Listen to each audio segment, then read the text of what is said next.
Today on the Rise of the Challenge podcast. And then when that didn't happen, I kind of pivoted and went, okay, that's not going to happen. What's next? I didn't dwell on it too long because it wasn't something I could change. So it was a defect in my left eye. Having glasses or having kind of LASIK surgery or anything like that wasn't going to change it. So it was a case of, right, that's gone. And I've always been pretty good at once I know something's not an option, I'm just going to move on to the next thing.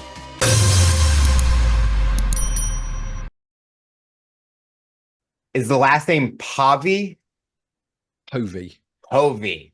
I knew That's it was 50% chance. We will get started.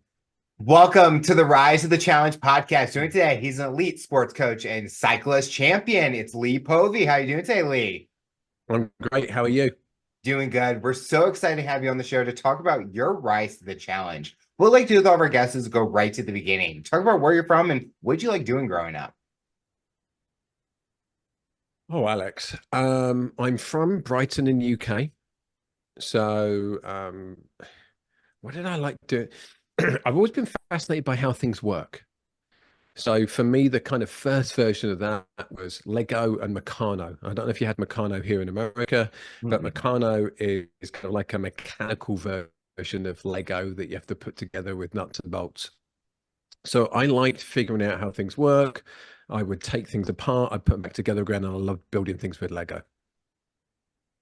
With those Legos, did you have a certain thing that you liked building? Houses, like it's been so long since I've built Legos, but what were the kind of the sculptures that you liked creating with those? Yeah. Typical boy. So I liked cars and I particularly liked planes. So anything to do with planes. And then I started doing airfix models, which was kind of like scale models of fighter planes. And it took me a little while to get really interested in reading. So we'll probably talk a little bit more about this as time goes on. I didn't know it at the time, but I'm quite strongly dyslexic. However, when I was 8 years old, I found something called Biggles books, and Biggles was a World War One fighter pilot, and there was this kind of collection of books talking about this mythical or made up World War One fighter pilot. So I got really into planes. Did you ever think about growing up getting more into planes over time? Sometimes those childhood memories or those things that we enjoy, sometimes it kind of wants to lead into that career. Was that something, or you just enjoyed from that part, really learning about planes, what are they all about, the style and everything? Yeah, so let's talk about one of the saddest moments in my life. So I was 19 years old. I applied to be a pilot in the Royal Navy. Because of my dyslexia, I didn't end up going to university. The Royal Navy is the only force in the United Kingdom that will allow you to be a pilot without having to have gone to university first. So luckily I got selected to do what they call their officer evaluation. So I went on a 4-day course to be tested to see if I had the aptitude to be an officer and a pilot. I passed everything. And then I failed the eyesight test, which was the very last thing they did. And you would have think this would be, how many thousands of pounds they must have spent on testing me.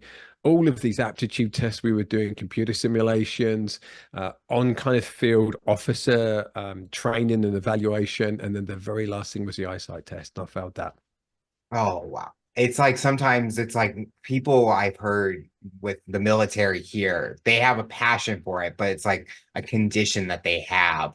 Like I know if they're flat-footed, it's like that one small thing that kind of they get so far, they train for it, and then that is the reason that they can't join the military. And it's kind of for you, you passed all of those things except for that one thing. And how did that feel internally for you? Did you kind of feel, I don't know what's next for me because that was your goal? That was something that you wanted to do.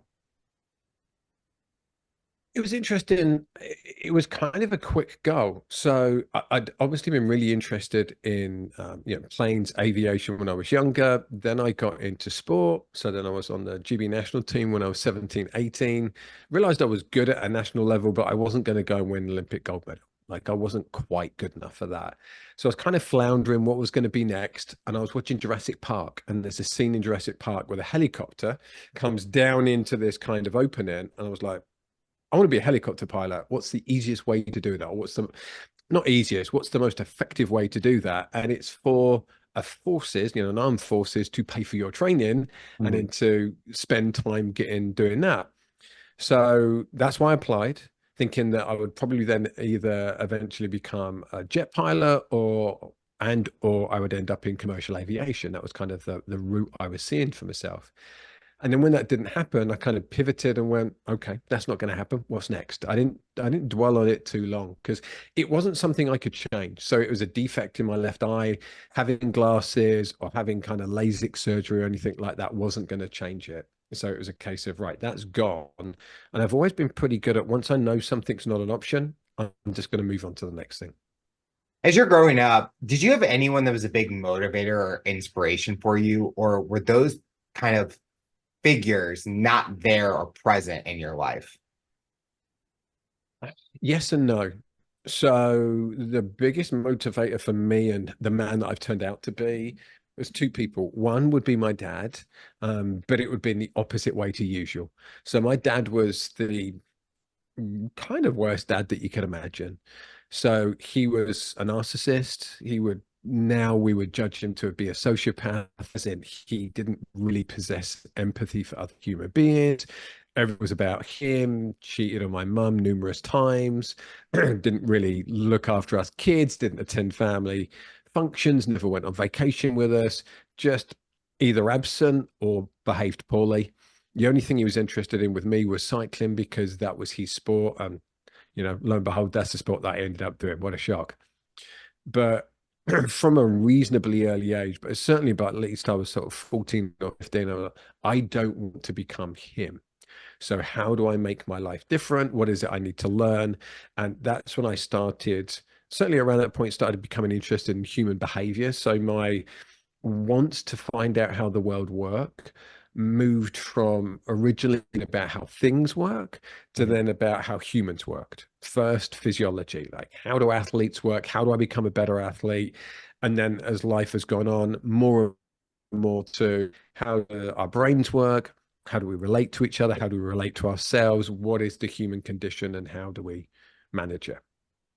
When you mentioned that cycling was that kind of thing that put you and your dad together, was there always that thought of, well, I don't want to be like him. This is something he enjoys, changing the path and going in a different sport so that still you don't have that connection with him and he be around for that? Yeah. I mean, look, I was a little kid. I wanted my dad to love me.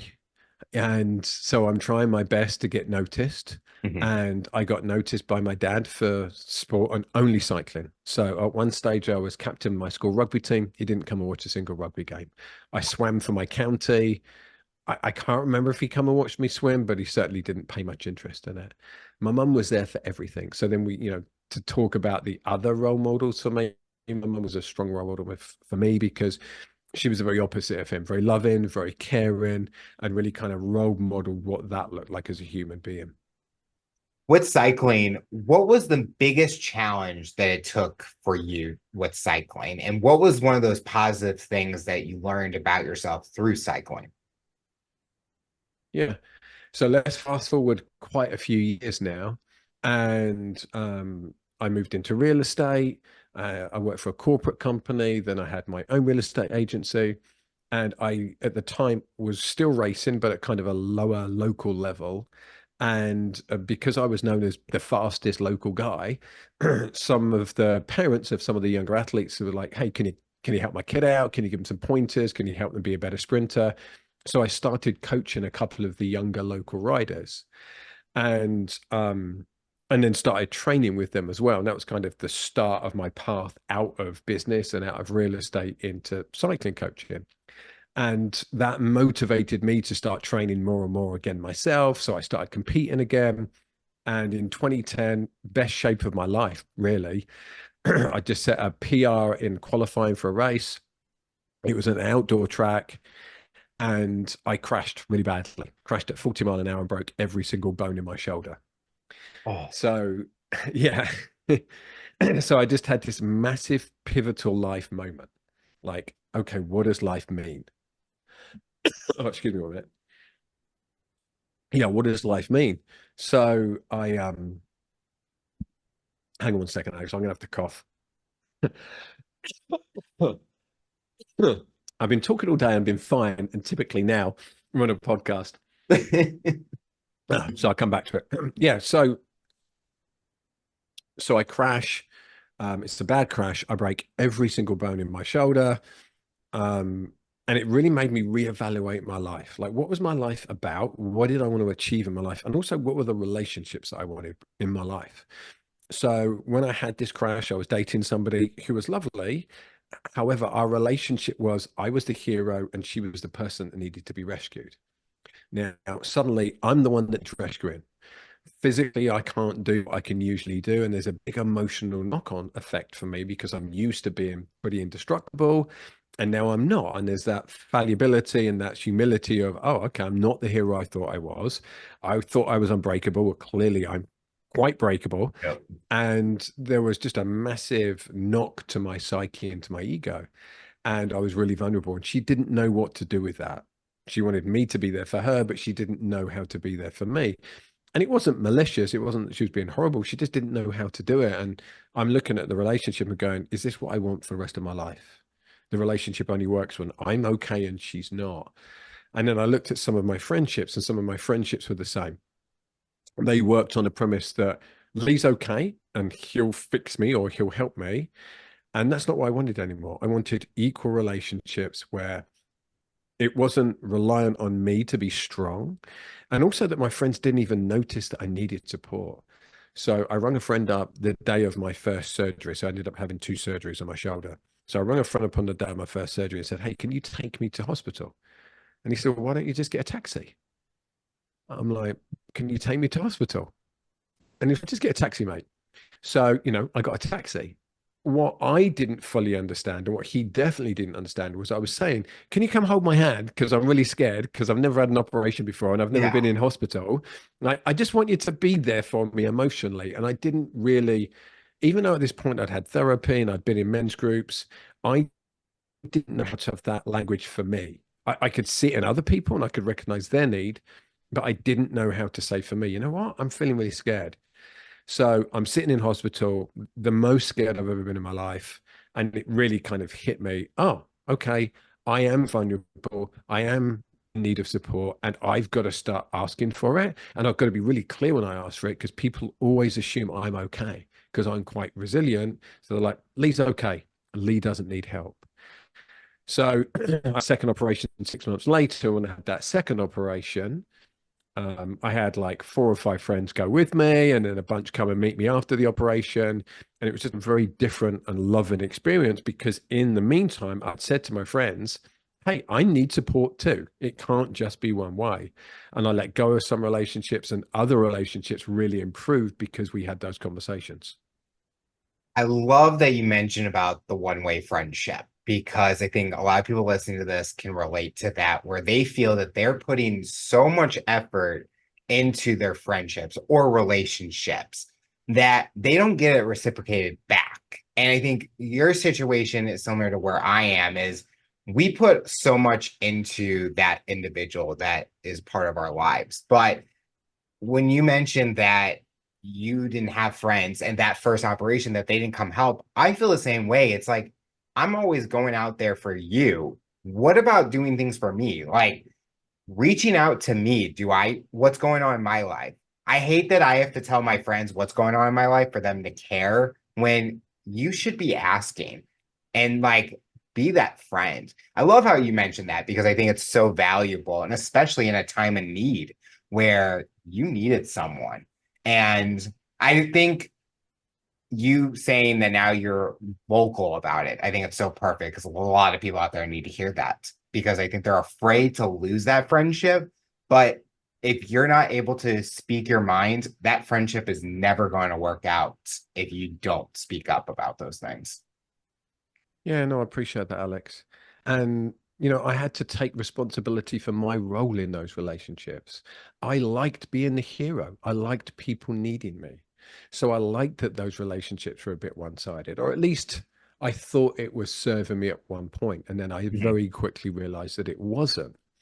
And then, I had to renegotiate them, because that was a relationship that people were used to. They were used to me being in that role, and I had to say I can't be in this role anymore. And if that means our relationship doesn't work, that means we can't be friends. I'm okay with that, because that's not what I want for the rest of my life now.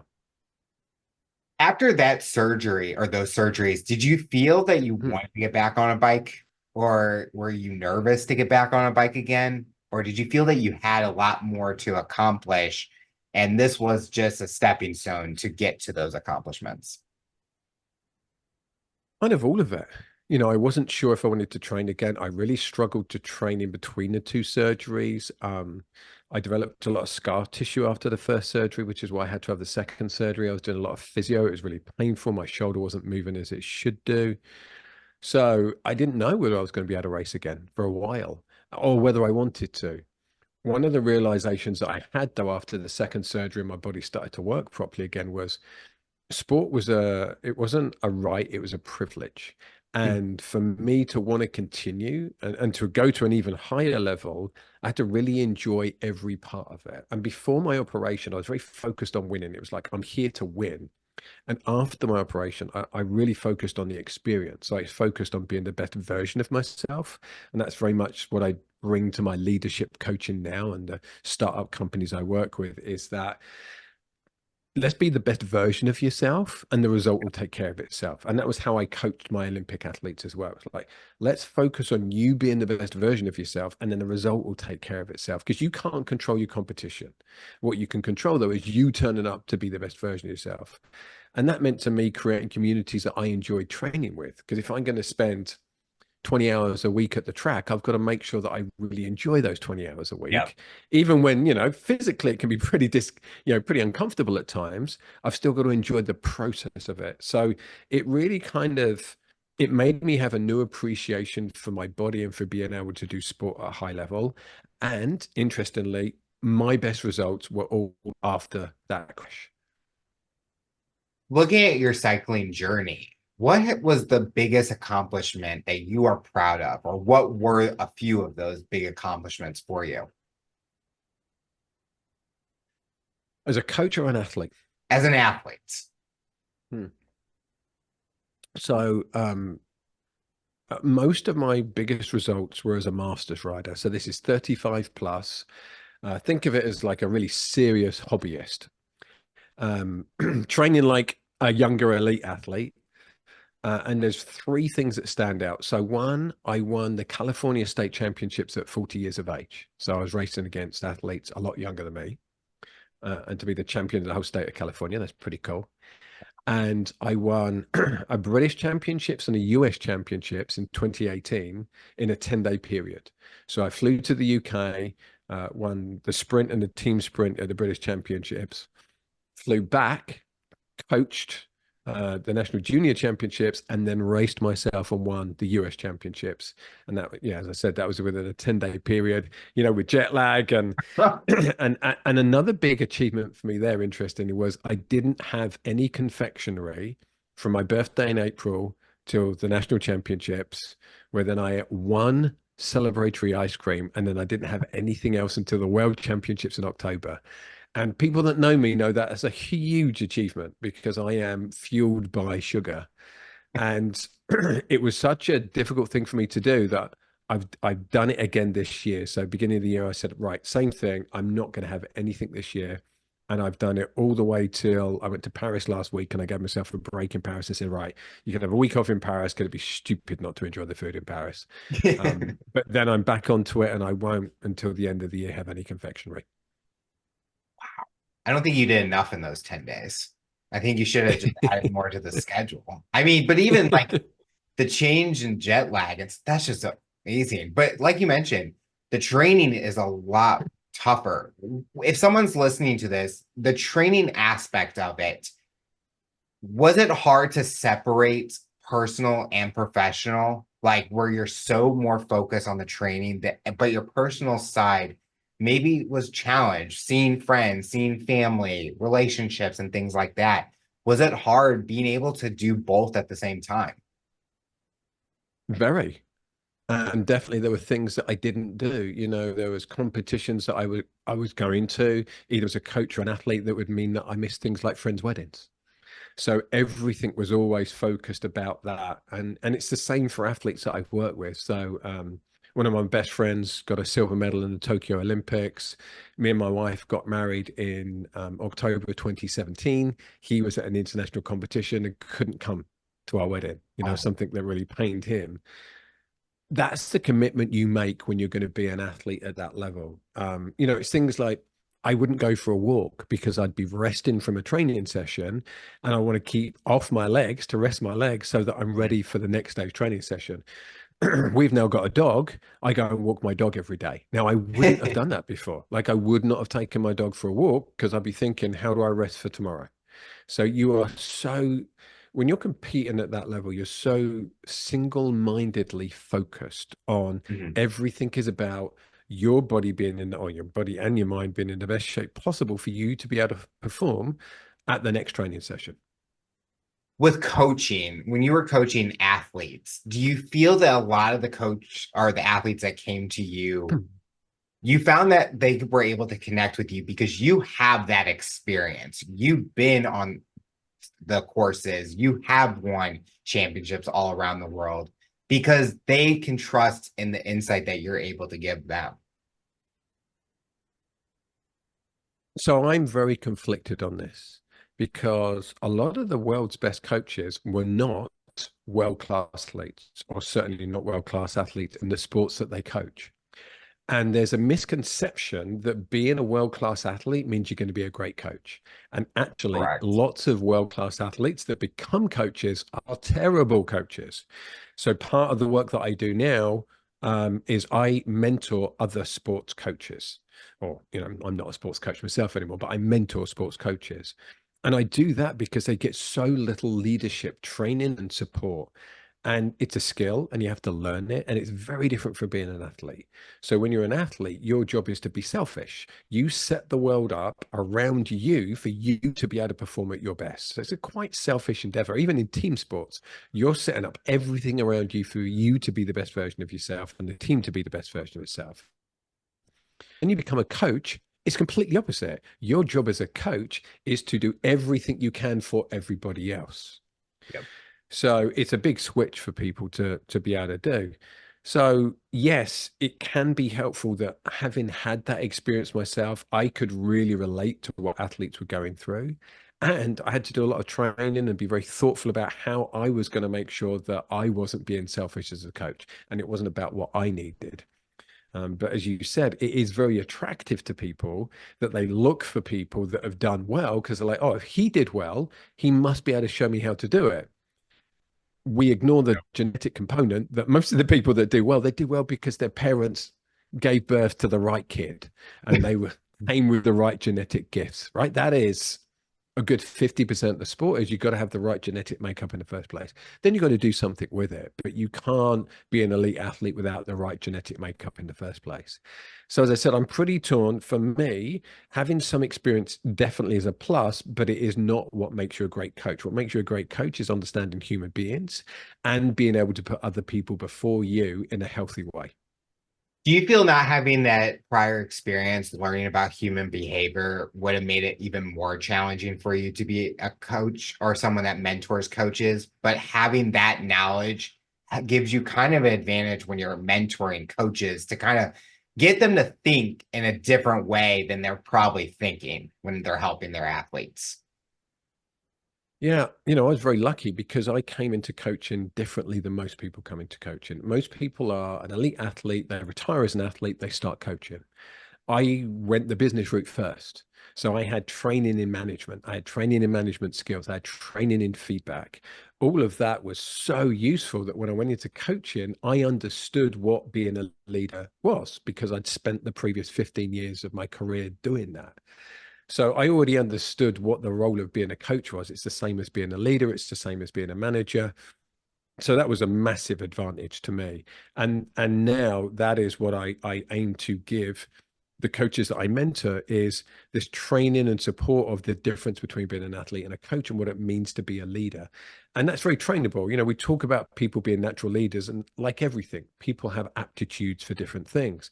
It's still a super trainable skill. Are you still riding your bike, still competing at the level that you are now? No. So my last time I competed was 2019. I broke my ankle in 2021 snowboarding in the most stupid accident you can think of, scooting between two slopes at like 1 mile an hour. I tripped, my Oh, snowboard got stuck in the snow, and I rotated my ankle around the board. Didn't realize well, I knew I'd broken it. Kept seeing doctors who were like, no, you've just sprained it. And I was like, no, I heard it crack, and it definitely feels different than a sprain. I've sprained my ankle before. This is not quite right. And basically means I can't do sprint cycling anymore. So how it happens with ankles, so there's now a hole in one of the bones in my ankle, and that won't heal. Ankles don't heal very well. So at some point I'll have to have an ankle replacement surgery where they redo the surfaces of your ankle joint. And from that, that's actually led to me giving that up. I took up go-kart racing instead. So my sport now is go-kart racing. so we go from pedaling to having an engine taking you all around the course. I see where I'm we're getting old, going. Alex. I'm 51 years old. Well, you might have said you get one of those electric bikes that are out there where you just kind of just takes you on the course for you. If I could I go still do kart, some I riding. would. You can go kart. Everyone can go kart. I still do Oh, some riding. I always say I like. There's always those videos of like Mario Kart racing in the. I mean, this is gonna sound dangerous, but I think they in Japan they do it where you Mario Kart in the streets of Tokyo and stuff. And I'm like, okay, one, that seems dangerous, but two, that sounds so much fun just to have that experience. I was in Tokyo last September. We saw them. So it's a guided tour, is what you do with them. So you're Oh, not really racing, you just go around in a guided tour.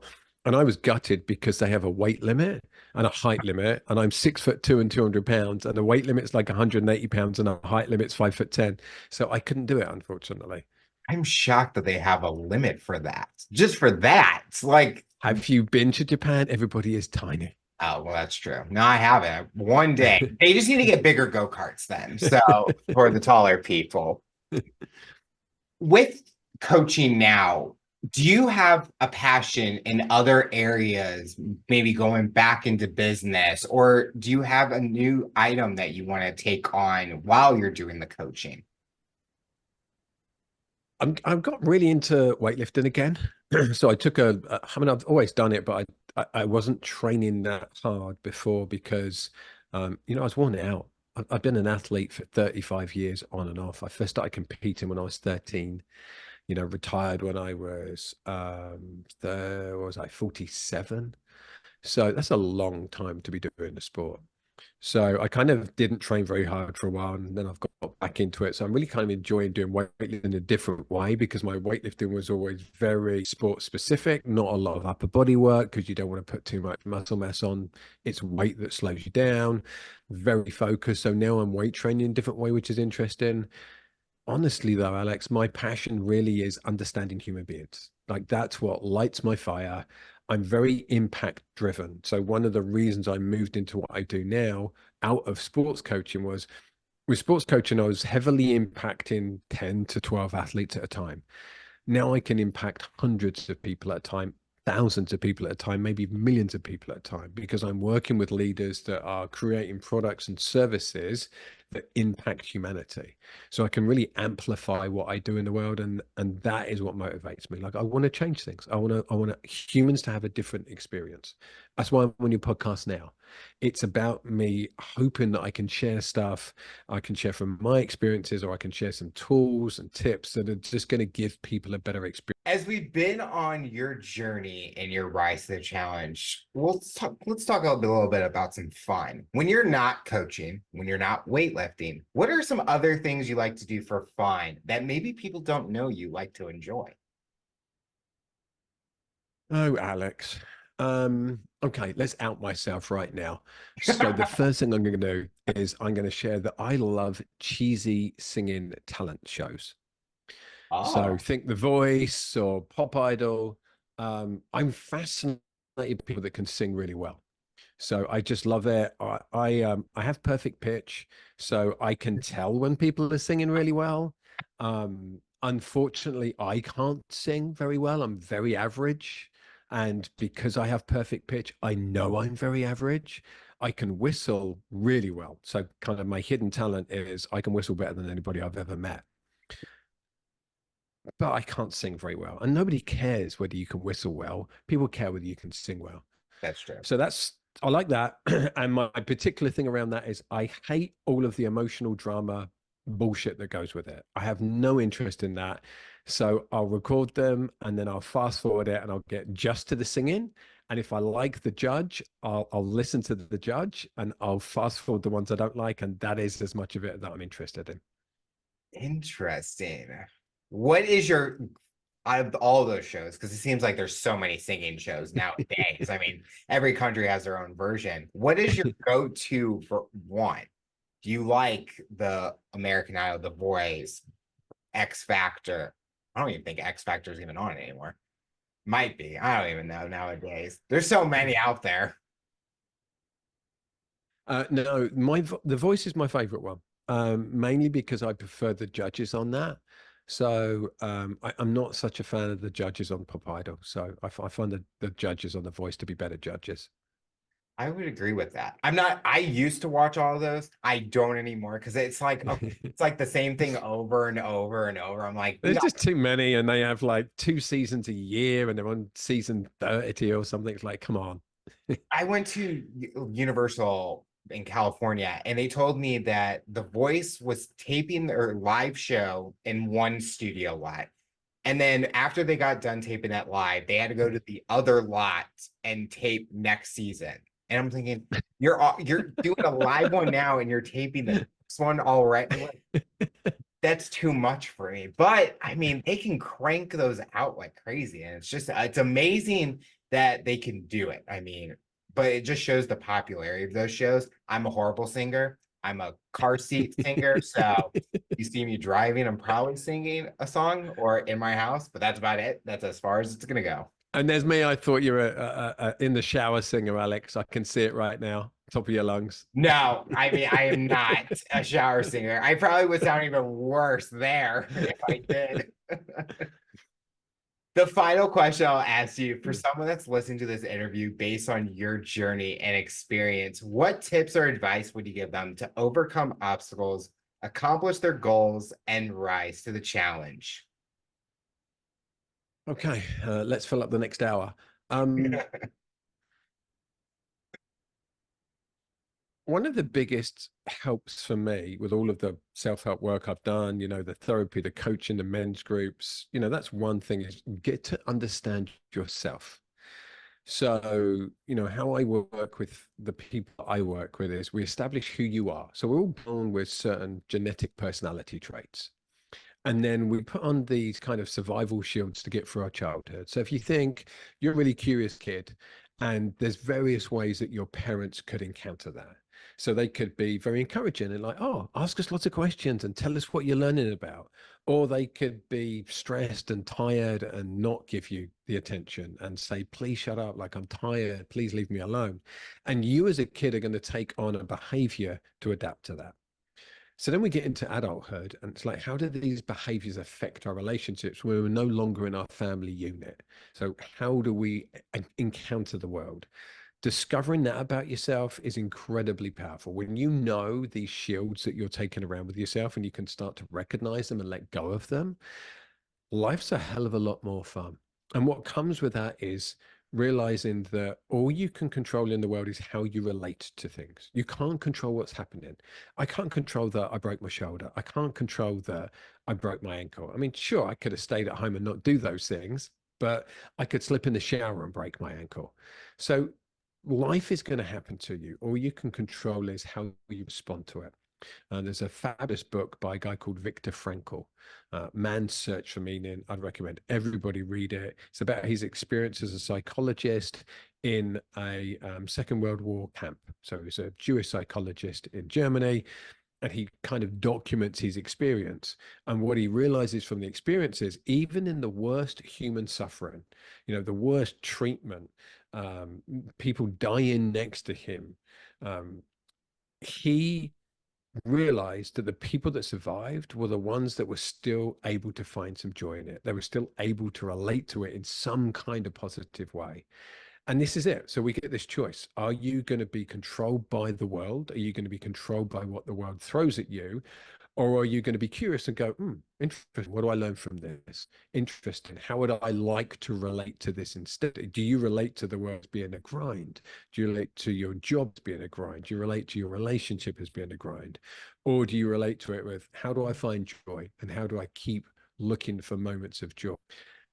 And then I think the other thing is to think of life as a destination. Lots of people say, if only I do this, then I'll be happy. No such thing. Joy is a fleeting experience. All emotions are reasonably fleeting. We experience them in the moment. And then, happiness is just collecting more moments of joy. So what are you doing to collect more moments of joy? And also what you're doing to express your sadness, your anger, your fear. These are all normal. I don't like it when I hear people express emotions as negative. They're like, oh, fear, sadness, anger, they're negative emotions. They're not. They're just data telling you about your experience in the world. You can have a negative experience in relation to that emotion, but the emotion itself is not necessarily negative. We've all watched films that make us sad, and then we feel some kind of joy or contentment afterwards because we've expressed that emotion. We've lived through that experience. So for me, a lot of it is learning more about me, who I am, how I show up in the world, how I relate to others, and then how I relate to my experience in the world, and realizing I get a lot more choice about that than I originally thought. And if I want to be miserable and grumpy and complain and whinge, that's a choice. I can also choose to be curious and think, what am I going to learn from this? I can choose to be in connection with people and consciously think, how do I have more connective experiences with nature, with my friends, with my family, with my partner, with my dog? Like, how do I create what I want? Lee, I want to thank you so much for coming on the show and talking about your rise to the challenge. You're inspiring so many people, and we are excited to see what the future looks like for you. Thank you, Alex. Been a pleasure to chat to you. Tune in next time to hear my next guest talk about their rise to the challenge. Remember to follow, subscribe on all major audio platforms. And make sure to subscribe to our YouTube channel to get full-length episode and video format. What path do you take to accomplish your goals? You decide.